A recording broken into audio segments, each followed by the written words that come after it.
chasse Égypte, etc. Enfin, tous les pays, y compris la Chine, dans lequel on a eu un certain nombre de mouvements et qui existent encore. Mais souvent contre les pouvoirs en place quand même. La révolution. Non, mais d'abord, avant toute chose, notamment en Chine, mais je dirais partout ailleurs, c'est d'abord sur l'angoisse de comment je vais manger demain, comment mes enfants vont vivre. Il me semble que dans les indignés, il y a d'abord cette angoisse-là, ce qu'on disait tout à l'heure. Et là, c'est vrai que nous, d'un point de vue intellectuel, on va dire, ah oui, mais c'est contre l'ultralibéralisme, etc. Et c'est là où il y a le problème, c'est que c'est pas nécessairement cela que disent les indignés. Ils disent, d'abord, je suis pas bien dans ce système qui ne me donne pas nécessairement les espoirs vraiment simples que je peux attendre d'un système économique ou d'un système politique. C'est-à-dire juste que mes enfants puissent continuer à vivre peut-être un peu mieux que moi, etc. Donc on parle bien du système alors ? Oui, mais mais on est dans une réaction épidermique. Et c'est pour ça que tout à l'heure, quand on parlait sur le problème de la finance, pourquoi aujourd'hui tous les grands États et tout le monde dit oui, il faut changer la finance. Le problème, c'est que si on moralise la finance, tout d'un coup, on risque d'avoir des effets immédiats sur le fonctionnement économique de la planète.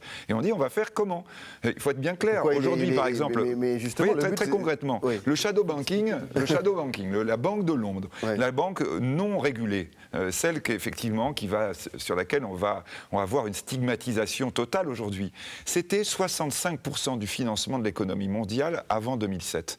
C'est-à-dire qu'aujourd'hui, quand on est en train de toucher, en train de dire maintenant il va falloir qu'il déclare, tout d'un coup on dit ah oui, mais au fait, qu'est-ce qu'on finance plus ? Parce que c'est ça le problème. Quand vous avez la banque Dexia qui s'effondre en France, c'est typiquement, la banque Dexia, c'est une des banques qui a été le plus sur les marchés les plus élaborés. Cette banque, elle finançait quoi ? Elle a été créée par des Français qui n'avaient rien de spéculateurs ou et de donc fous. quand elle s'effondre, qu'est-ce qui va se passer ? Elle ne finance plus aujourd'hui les collectivités locales. Donc il faut locales. la refinancer pour qu'elle refinance ? Elle finance plus les crèches, les bus, etc. Et tout d'un coup, on se dit, ah oui, mais au fait, on a financé par la finance folle des choses qui nous semblent extraordinairement essentielles à notre quotidien. C'est ça le problème de la question de l'indignation et le problème ensuite de savoir ce que l'on fait. Oui, non, moi, je voulais juste réagir. Vous me pardonnerez une seconde parce que je vais juste profiter de ma position de philosophe et vous êtes professeur des finances. Moi, ce que je trouve absolument étonnant, c'est que, encore une fois, ce sont ceux qui ont théorisé une certaine façon par laquelle les systèmes devaient marcher, qui continuent encore aujourd'hui à parler. Pardonnez-moi, mais c'est pas moi qui ai inventé la crise du subprime. C'est pas moi, en tant que philosophe. Non, c'est pas lui non plus. Mais ils ont quand même théorisé et laissé passer un certain nombre de choses, les produits toxiques, c'était tout fait, ça. Les produits toxiques. Oui, c'était pas que pour faire des produits toxiques ou pour donner des bonus à des banquiers. Oui, c'est que ça a permis à toute une population de vivre mieux. Non, vous n'allez pas nous ressortir cette histoire, parce que quand même, je l'ai entendue trop des fois. Mais ce subprime, c'était pour chaque Américain sa maison. Oui, non, c'était fait pour profiter de façon... on les savait parfaitement que ces gens ne pouvaient pas les rembourser, mais on a profité du fait que ces gens n'étaient pas capables de savoir qu'ils n'auraient pas pu pouvoir rembourser pour faire de l'argent. Non, mais si on ne revient pas sur les BABA... Ils n'ont plus de maison du tout. Alors, concrètement, le système s'est fondé. Ça a permis... Non, parce que là, moi, je trouve... Pardon, mais c'est juste... Je vais vous donner la parole, juste pour terminer, je trouve juste marrant, voire même incroyable, qu'on continue à ne pas comprendre quel a été le point de départ, on continue à vouloir défendre la finance. Il ne s'agit pas de ne pas récapitaliser les banques, évidemment qu'il faut pour éviter que tout s'effondre. Mais n'oublions pas d'où tout ça est parti, par le fait qu'on a cru que juste avec un château de cartes, on pouvait aller sauver une économie qui n'était plus là. Donc moi, je n'ai un peu marre d'entendre les gens qui s'occupent des finances venir me dire quelles sont les solutions. Ils n'avaient qu'à accepter le fait que les politiques devaient avoir les primats, qu'il fallait réguler les marchés, etc. Ce sont les politiques qui leur ont donné le pouvoir. Vous voyez, le subprime, c'est une décision de Clinton. C'est une décision en tant que politique. Sous la pression d'une idéologie qui a un nom et qui est l'ultralibéralisme. Il faut les rappeler, parce que là... Pas du tout. Je suis désolé. Le but de Clinton, c'était de dire chaque Américain doit avoir sa maison. C'est ça son but. Non, mais ça, c'est faux. Coûte que coûte, alors sans calcul. Albert Augier. Je vais essayer d'arbitrer, alors que mes compétences en économie sont un peu faibles. Je vais essayer d'arbitrer. Si, comment dire, un des problèmes, c'est comment va-t-on créer de la richesse pour la répartir, ne serait-ce que avant de s'occuper de la question de la redistribution. Parce que les indignés, ce qu'ils disent, en gros, en fait, les indignés ne disent rien. Ils disent, effectivement, ils sont indignés, ils sont en colère, ils expriment des émotions fortes. Et il n'y a pas d'argument politique. Ils ne sont pas contre le néolibéralisme. Non, il n'y a pas d'argument politique. Ils n'ont pas de théorie Ils sont contre la corruption, mais contre en les même milieux temps- spéculatifs. Tout ça, c'est des choses qui relèvent vraiment, et je ne dégrade pas du tout en disant ça, Mais ça parle pas la des juste 9%. colère du peuple, l'indignation devant des faits de corruption, mais ils pourraient ne pas les connaître. Comment se fait-il qu'ils les connaissent? Donc c'est que simplement, ça a atteint un degré très important. Mais je vais faire... Mais c'est que ça les intéresse, c'est intéressant. Bien sûr que ça les intéresse. Ils se sentent concernés, en Attendez, fait. laissez-moi juste, j'ai dit que j'allais faire Allez-y, l'arbitre, je vais allez-y, essayer monsieur. d'arbitrer. Ouais. À partir du moment où on ouvre les frontières, à partir du moment où on envoie la production en Chine, la raison étant, je crois, la lutte contre l'inflation. Il y a un moment, on décide qu'on Et l'inflation. aussi la main-d'œuvre moins chère accessoirement. non, non, mais Vous êtes non, mais angélique, attendez. messieurs, c'est marrant. Non, non, Terminez, non, mais terminez. je pense que c'est des arguments. C'est pour aider les Chinois qu'on délocalise. Non, j'ai pas dit ça. J'ai dit simplement que quand on veut lutter contre l'inflation dans les pays occidentaux, qu'est-ce qu'on a fait? On a ouvert les frontières et simplement il fallait que les produits soient moins chers parce qu'on n'allait pas augmenter les salaires. Parce que l'inflation, je parle vraiment, j'essaye de faire, je suis sociologue, je le rappelle. D'accord. Et donc, il y a une question qui se pose à ce moment-là, c'est comment va-t-on produire de la richesse pour la répartir? Quand on envoie, alors je ne sais pas si les gens sont très très conscients où est-ce que la politique se fait au jour le jour. On envoie tout. Je vais faire une image, en Chine ou ailleurs, en Slovaquie, n'importe où la main-d'œuvre est moins chère, pour rapatrier des produits qui ne pèseront pas sur le pouvoir d'achat des personnes, puisqu'on ne va pas augmenter le pouvoir d'achat des personnes. Pour que les personnes achètent, il faut que les produits soient moins chers. Mais en même temps, on empêche des personnes de travailler parce qu'on produit ailleurs moins cher. Il y a un vice de raisonnement. Non. Après, on verra. Laissez-moi juste terminer sur ça. Se pose là un problème, puisque nous ne produisons plus de la richesse, nous, ici, et que c'est des gens ailleurs qui produisent sous des mauvaises conditions, comment va-t-on avoir de l'argent pour financer notre évolution, notre croissance, les crèches, les universités, tout ça Eh bien, la solution, c'était la finance folle. En fait, c'est que la création de richesse s'est faite dans le système, et c'est pour ça qu'on ne l'arrête pas aujourd'hui, parce qu'on n'a pas d'alternative. La production ne va pas revenir du jour au lendemain ici, on n'a pas de richesse à distribuer. Et on n'arrête pas la finance folle parce qu'elle nous permet de vivre. Et ça, il faut le dire, je crois. C'est du révisionnisme, pour moi, c'est du révisionnisme économique. Vous êtes dur. Non, mais c'est limite hein, c'est délirant. Mais non, ce que vous dites, c'est faux. Vous dites mais qu'il n'y a pas de révisionnisme, vous vous richesse, rendez compte, il faut quand même. bien qu'on ait de la richesse pour pouvoir après la partager. Mais il y a de la richesse. Enfin, arrêtez de délirer. Non, il dit que La le France est système riche. de finance permettait de créer de la richesse parce que justement, il y en avait moins. Ce que disent dans les nos indignés, pays. si j'ai bien compris leur message, c'est qu'il y a de la richesse, sauf que nous, on ne croque pas dans cette richesse-là. Elle nous passe comme ça sous le nez. On participe de cette richesse par nos travaux les plus modestes, Par mais on l'épargne, participe par- d'une richesse, sauf qu'on a des présidents qui préfèrent faire moins payer les riches et plus payer les pauvres, qui saignent la classe moyenne. La classe moyenne se retrouve à devoir tout financer. Donc la richesse, elle est là, on la voit. Nous sommes dans un pays riche, il y a de la richesse, sauf qu'elle n'est pas partagée d'ores et déjà. Donc il ne faut pas confondre la croissance, il faudrait qu'il y ait plus de richesse, etc., et le partage des richesses, qui est un combat actuel, d'aujourd'hui. C'est ça. Alors, je suis tout à fait d'accord avec ça. Mais je voulais juste expliquer un point factuel. La répartition de la richesse. Et j'ai mis de côté la question de la redistribution. À côté de ça, ce qui s'est passé, c'est qu'on n'a plus fait payer les riches. Donc moi, je n'oublie jamais ce fait que les impôts ont diminué des largement. mesures et inégalitaires. C'était des mesures inégalitaires. Et la on peut question, s'indigner c'est- Donc, pour légitimement. résumer, la haute finance crée de la richesse, mais cette richesse n'est pas accessible à tous, Voilà, elle n'est pas c'est ça, partagée. C'est ça. Et Bon, normalement. et elle est au détriment de toute Et puis une population. parfois, la haute Et finance c'est ne ça crée qui même crée pas de la l'indignation. richesse. Mais la question, il faut quand même voir que derrière ça, quand on attaque Mais il y a un les hedge funds et mécanisme tout qui ça, fait qu'il y en a qui se font toujours avoir. C'est ça l'indignation. Non, mais la vraie Qui question, sont c'est une question ghettoisés, politique, qui sont plus qui est- discriminés en France en plus. Il y a de la discrimination en plus, on mélange tout et donc ça devient une sorte de foisonnement de handicaps sociaux infernal. Oui. Et donc le problème c'est ça. Nos indignés à nous, c'était en 2005. Les banlieues, on nous a dit regardez les sauvages arrivent, ils traversent le périph', mais pas du tout. C'était de l'indignation profonde, avec en plus la pression policière, la discrimination, etc.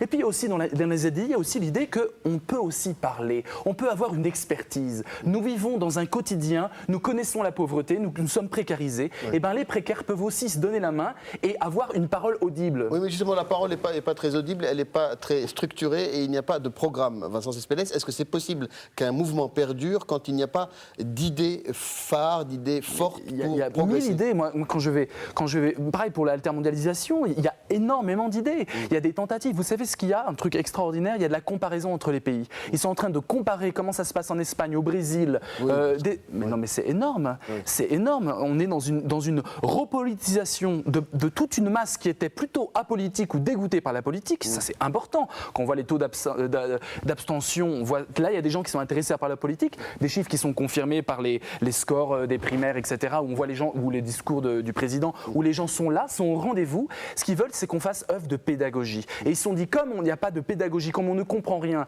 qu'on nous dit depuis des mois que la finance est irrationnelle, il y a un truc irrationnel. On nous a vendu la finance comme le lieu de la rationalité économique et on nous montre que c'est irrationnel, que les marchés s'affolent et que c'est la panique. Eh bien, nous allons essayer de recréer du sens et nous allons essayer de mettre de la pédagogie là où il n'y en a pas. Philippe Sartine, sur le partage, oui. il y a un mot qui n'a pas été prononcé, vous avez beaucoup parlé de finance, mais jamais de spéculation. Oui, mais alors, donc, je ne vais pas tout de suite y venir. Il y a un élément qui me semble vraiment très important par rapport à ce que nous avons dit et ce que vous avez dit. Et malheureusement, je crois qu'il faut le rappeler quand on est en Occident et quand on est dans un pays riche, c'est que l'une des raisons de la crise d'aujourd'hui, et qui est une des raisons, on va dire, tout à fait positives, c'est que la répartition des richesses est en train de changer dans le monde. Et même si vous me dites que la répartition des richesses n'est pas satisfaisante dans beaucoup de pays émergents ou en développement, il y a une chose qui est certaine, c'est que depuis que la mondialisation a commencé, une immense partie de population, c'est-à-dire elle est évaluée à peu près à 1,5 milliard de personnes. 1,5 milliard de personnes. Vous pensez à la Chine, Brésil, les bien sûr, BRICS, d'autres personnes sont sorties du seuil de pauvreté. Alors vous allez me dire, c'est pas forcément dans des conditions satisfaisantes, etc. Tout ça, je vous suis, et moi je l'évoque largement dans mon livre. Il y a mais un milliard qui ne mange pas à sa faim. Non, on est d'accord, ça depuis le début de la crise. Mais d'abord et avant toute chose, la raison pour laquelle les Occidentaux, notamment les Américains, ont développé le système financier et le système de la dette, et quand vous dites on ne crée pas de richesse par la finance, c'est entièrement d'accord. L'idée a été de recycler une partie de la richesse du monde par la finance au profit de l'Occident. Et là, je vous suis totalement. Mais tout de même, ça veut dire quoi ? Ça veut dire que cette richesse produite aujourd'hui, elle est de plus en plus par des pays qui ont été pendant des années, des décennies, des siècles en dehors de tout développement. Aujourd'hui, ces pays sont en train de monter et ils nous posent problème. Clairement, ils nous posent problème. Nous, Occidentaux, nous, pays Ils nous riches. posent problème, mais ils peuvent nous aider, là. Non, oui, enfin non, mais ça justement, là, il faut arrêter de se leurrer, quoi. Je veux dire, vous voyez, les pays émergents ont suffisamment de problèmes pour essayer de préserver simplement le niveau de vie moyen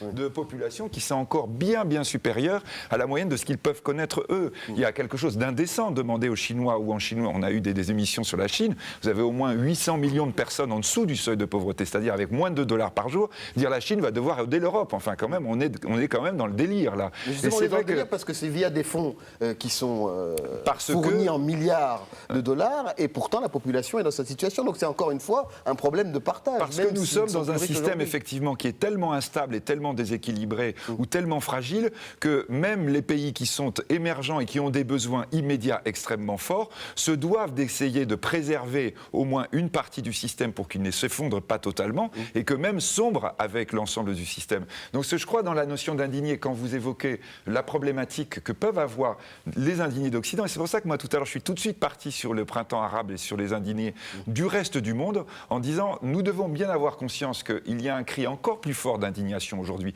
et qu'on ressent très fortement quand vous allez dans beaucoup de pays émergents, quand vous allez au Caire, quand vous allez à Pékin, quand vous allez en Amérique du Sud aujourd'hui, là, du sommet à la base des sociétés, les gens vous disent cette crise, et ils vous interpellent en tant qu'occidentaux, cette crise c'est votre crise, c'est vous qui l'avez créée, vous occidentaux, vous êtes en train de mettre le monde en péril parce que vous refusez de regarder les incohérences de votre système. Et là, ça peut être effectivement dans la distribution à l'intérieur, mais c'est aussi et avant tout le problème de déséquilibre fondamental qui existe encore aujourd'hui de manière scandaleuse entre les pays riches et les pays émergents. Et donc ça veut dire évidemment que, vous voyez, toutes les réflexions qu'on peut avoir, elles doivent intégrer cette idée qu'on ne reviendra pas comme avant et que l'on ne peut pas espérer d'avoir par exemple une prospérité qui serait pour toutes les populations des pays développés avec la même dans les pays pauvres. Donc il y a vraiment quelque chose qu'il faut remettre à plat à ce niveau-là.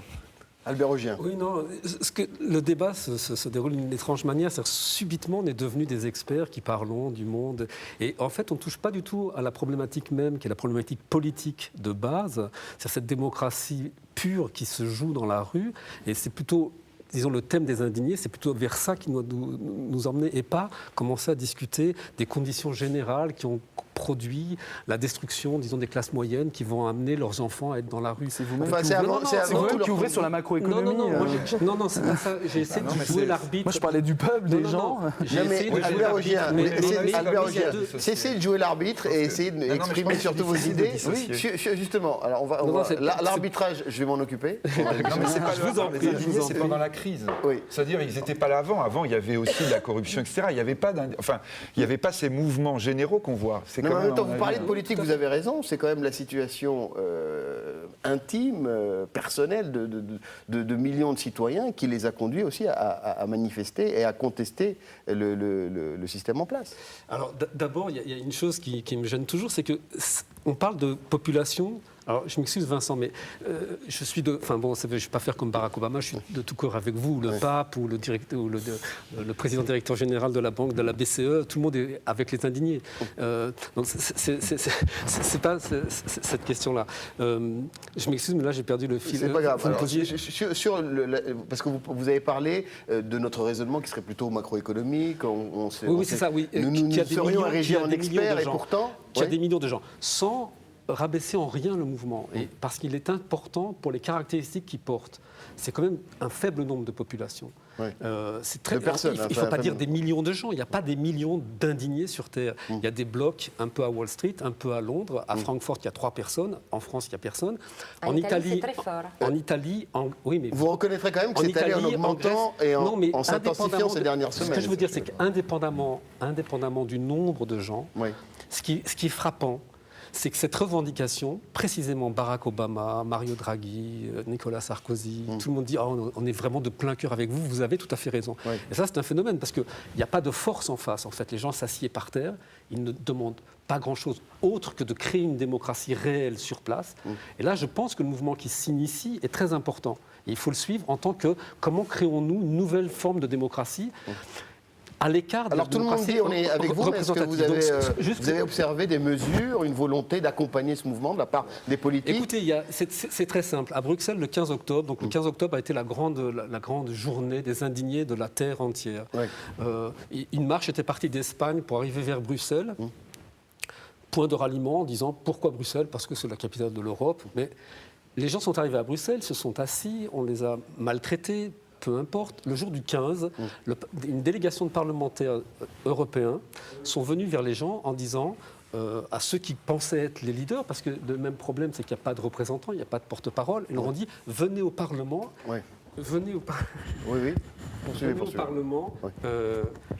pour expliquer les doléances que vous avez. Ouais, ouais. Et les gens ont dit, mais ce n'est pas à nous d'aller chez vous, nous ne reconnaissons pas la légitimité de cet endroit, c'est à vous d'aller vers le peuple. Donc venez dans la rue et écoutez ce que nous avons à dire.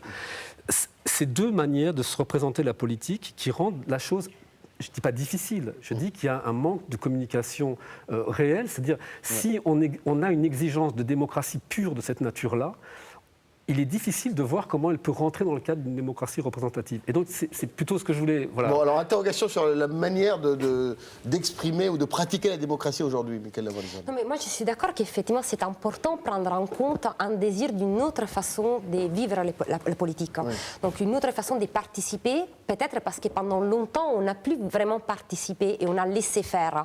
Et on n'a pas été représenté comme on aurait aimé. Le problème, c'est que face à cette crise, qu'est-ce qu'on est en train d'observer? On est en train d'observer le fait que les politiques continuent à ne pas prendre des mesures et continuent à laisser faire les marchés, la finance, les banques. Quelles sont les mesures? C'est quoi? Les agences de notation sont en train de nous dire et nous dicter ce qu'il faut faire. Et donc, on ne voit pas du tout un représentement de la part du politique. Et je crois que ça, c'est quelque chose qui gêne beaucoup les gens. Parce qu'on a donc les agences de notation qui sont elles-mêmes, qui n'ont pas vu venir la crise et qui l'ont peut-être déclenchée, qui sont en train de noter les démocraties et donc de prendre une place qui est la place du politique. Et les gens indignés, qu'est-ce qu'ils sont en train de nous dire? Non, il faut revenir à la politique. Le politique doit décider et non pas l'économique. Et ça, c'est quelque chose sur lequel il faut réfléchir en tant qu'intellectuel, mais en tant aussi qu'homme et femme politique. Parce qu'effectivement, une nouvelle façon, comment peut-on organiser cette nouvelle façon de faire de politique? Alors, en Italie, il y a eu quelque chose d'intéressant. C'était il y a une dizaine de jours, il y a eu une manifestation où les maires de Florence ont organisé une grande assemblée qui s'appelle la Léopolda, où on a créé avec les citoyens un programme.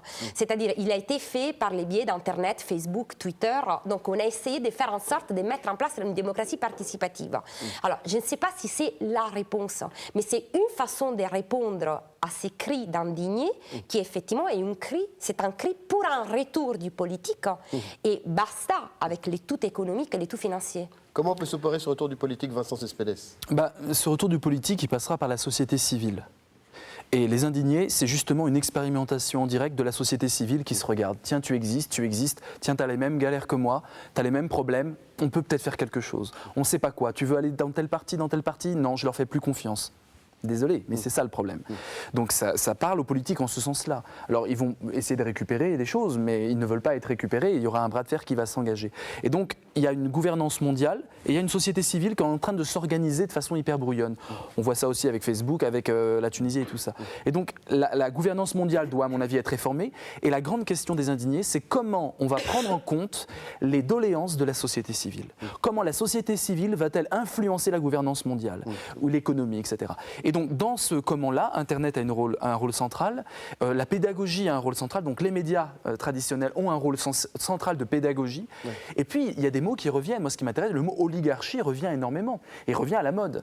Et ce que les indignés ne supportent pas, une sorte pour le coup, réaction épidermique, c'est cette idée de monopole, de bulle spéculative, mais aussi de nantis. C'est un combat de la société civile contre les nantis qui font en fait un hold-up de l'argent, un hold-up ça voudrait dire que le système démocratique tel qu'on l'a connu n'est plus adapté au monde d'aujourd'hui. Quand c'est un système démocratique avec une éducation qui est là pour trier les bons élèves et les mauvais, les élèves de parents riches et les élèves de parents pauvres, quand on ghettoise à outrance en France où on a des quartiers complètement laissés à l'abandon, d'autres qui préfèrent payer des impôts plutôt que d'avoir des logements sociaux, c'est cette logique de ségrégation sociale que les indignés veulent essayer par leur présence simplement active, de renverser. Et ça interroge éminemment le politique et ça devrait interroger notamment la gauche. C'est-à-dire que la question, c'est que la gauche qui cherche à renouveler un peu son logiciel, Besancenot, il avait un logiciel un peu marxiste, on a vu que ça n'a pas spécialement marché. Quel logiciel nouveau, quelle idéologie nouvelle à gauche on va pouvoir ériger à partir de cette doléance-là et de cette société civile qui veut prendre part à la vie politique? Philippe Dessertine, alors des doléances, les réseaux sociaux, démocratie participative, tout le monde parle, mais qui décide ? Oui, je crois vraiment effectivement toujours la question, malgré tout, de l'économie qui revient rapidement. À un moment, il va falloir prendre des mesures, des décisions. Qui va le faire ? On est d'accord, et on est d'accord que peut-être... Alors, vous voyez, je crois qu'il y a parfois un décalage, évidemment, qui va se créer entre... Parce que c'est vrai que quand on évoque ces mouvements, vous avez parlé tout à l'heure de l'altermondialisation, mais ça rappelle aussi les mouvements de l'anarchie, l'évolution des vrais mouvements anarchiques, notamment du 19e siècle. Qui n'ont pas débouché sur grand-chose, donc. Enfin, ça dépend. Ça dépend. Enfin, vous avez eu quand même il y a quand même eu des mouvements de révolution très très forts qui ont été nourris par les notamment alors sur quoi ça peut aboutir puisqu'on arrive à la fin. Si moi je pars dans mon domaine qui est dans le domaine de l'économie, c'est évident que nous, du point de vue de la réflexion du système économique, ce sur quoi on travaille aujourd'hui beaucoup, c'est la manière dont justement l'État qui réinterviendrait, par exemple, vous voyez les questions autour des banques, est-ce que les banques publiques seraient mieux gérées que les banques privées? Est-ce que l'État doit réintervenir dans la finance et à quel endroit? On a besoin, évidemment, du cœur de l'économie que représente la finance, vraiment le cœur au sens propre, qui va chercher la liquidité et qui l'envoie vers les énergies éventuellement prêtes à produire. Donc comment on va faire pour que, éventuellement, l'État réintervienne? Ça veut dire, effectivement, probablement qu'il doit y avoir une intervention de type, ce que l'on appelle, avec ce mot plutôt anglo-saxon, de régulation, c'est-à-dire une régulation publique, une intervention publique qui puisse aller d'ailleurs éventuellement jusqu'à la coercition, parce que l'État est souvent aujourd'hui, ou enfin la chose publique a souvent été quelque chose qui a aidé à la régulation, par exemple, pour mettre en place des mécanismes, mais qui n'a pas les moyens d'interdire ceux qui, par exemple, vont pervertir ces mécanismes. Donc il y a un nouveau rôle de l'État envisagé, ce que l'on voit et ce que l'on sent, alors ça c'était au cœur du G20, c'est vraiment au cœur des travaux autour du G20 et commandité par le G20, c'est que cette régulation avec coercition, elle ne peut être qu'internationale. Elle ne peut être qu'internationale, et c'est là où, évidemment, il y a vraiment une question forte qui se pose, c'est-à-dire dans quelle mesure la population qui, à la base, sent qu'il y a des choses qui ne vont pas, si on lui apporte des réponses en disant on est en train de réfléchir à une régulation internationale, dans quelle mesure il n'y a pas un décalage? Et là, moi, la question